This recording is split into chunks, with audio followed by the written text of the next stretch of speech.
નમસ્કાર મિત્રો, knowledge nest YouTube ચેનલમાં આપનું સ્વાગત છે।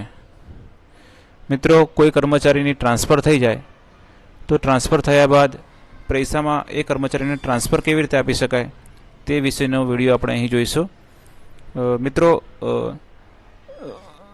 પૈસામાં શિક્ષકો માટે જે ટ્રાન્સફર કરવાની જે પ્રક્રિયા છે એમાં તાલુકા પ્રાથમિક શિક્ષણાધિકારીના લોગિનમાંથી કર્મચારીનું ટ્રાન્સફર કરી શકાશે। કોઈપણ કર્મચારીનું ટ્રાન્સફર આપતા પહેલાં એ નક્કી કરી લેવું જોઈએ કે એ કર્મચારીનું કોઈ લેણું, કોઈ બિલ બનાવવાનું બાકી તો નથી ને। જો કર્મચારીનું કોઈ બિલ બનાવવાનું પેન્ડિંગ હોય તો પહેલાં એ બિલ બનાવ્યા પછી જ પૈસામાંથી ટ્રાન્સફર આપવાની પ્રક્રિયા કરવી જોઈએ। સૌપ્રથમ ટીપીઓ લોગિન, તાલુકા પ્રાથમિક શિક્ષણાધિકારીનું લોગિન છે એ લોગિનમાં લોગિન કરવાનું રહેશે। લોગિન કર્યા બાદ આ રીતની સ્ક્રીન તમને જોવા મળશે। અહીં ટૂલ્સમાં એમ્પ્લોય ટ્રાન્સફરમાં આપણે જવાનું રહેશે। આ પ્રકારની સ્ક્રીન આપણને જોવા મળશે। અહીં પ્લસનું બટન છે એડ, એ એડના બટન ઉપર આપણે ક્લિક કરીશું।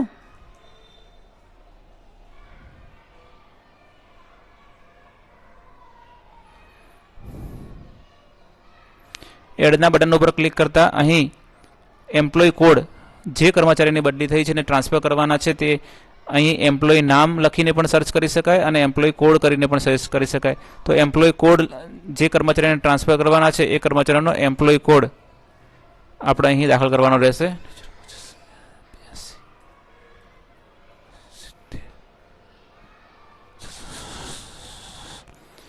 એમ્પ્લોય કોડ લખ્યા બાદ સર્ચ આપીશું એટલે એ કર્મચારીનું અહીં નામ આવી જશે।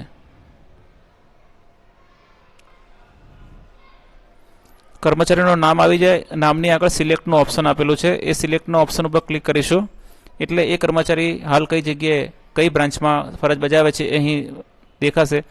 હવે ન્યૂ બ્રાન્ચ એની ટ્રાન્સફર કઈ જગ્યાએ થઈ છે એ બ્રાન્ચ આપણે અહીંથી પસંદ કરવાની રહેશે। જે જગ્યાએ શિક્ષકની ટ્રાન્સફર થઈ હોય ત્યાં એમનું અહીંથી આપણે પસંદ કરવાનું રહેશે। દાખલા તરીકે અહીં પાલનપુર તાલુકા પંચાયત, તો પાલનપુર તાલુકા પંચાયતની કઈ બ્રાન્ચમાં ટ્રાન્સફર થઈ છે તો એજ્યુકેશન સ્પેશિયલ બ્રાન્ચ 1।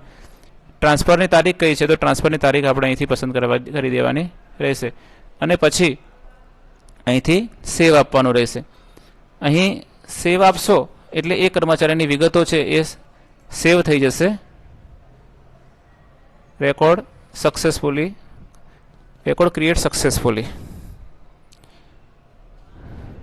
હવે અહીં ટ્રાન્સફર ડોક્યુમેન્ટ, એમનો જે બદલીનો હુકમ અને છૂટા કર્યાનો જે રિપોર્ટ છે એ રિપોર્ટ અહીં અપલોડ કરવાનો થશે। બદલીનો હુકમ અને રિપોર્ટ અપલોડ કર્યા પછી અહીં તમે સેવનો ઓપ્શન આપશો એટલે એ છે એ સેવ થઈ જશે। ત્યારબાદ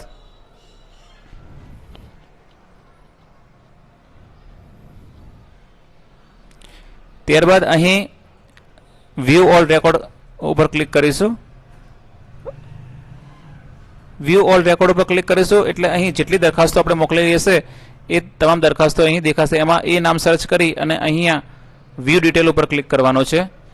વ્યૂ ડિટેલ ઉપર ક્લિક કરશો એટલે એ કર્મચારીને એપ્રુવ આપવાનું થશે। તો અહીં એમ્પ્લોય ટ્રાન્સફર ડોક્યુમેન્ટ અને અહીં એપ્રુવલ ડિટેલ, અહીં એપ્રુવનો ઓપ્શન આવશે। એપ્રુવ ઉપર ક્લિક કરી અને અહીંયા કન્ફર્મ આપીશું એટલે એ કર્મચારીનું જે ટ્રાન્સફર આપણે આપી છે એ ટ્રાન્સફર એપ્રુવ થઈ જશે। ત્યારબાદ તમે અહીંથી એપ્રુવ આપશો એટલે એનું 1 CVA છે એ 1 CVA તમને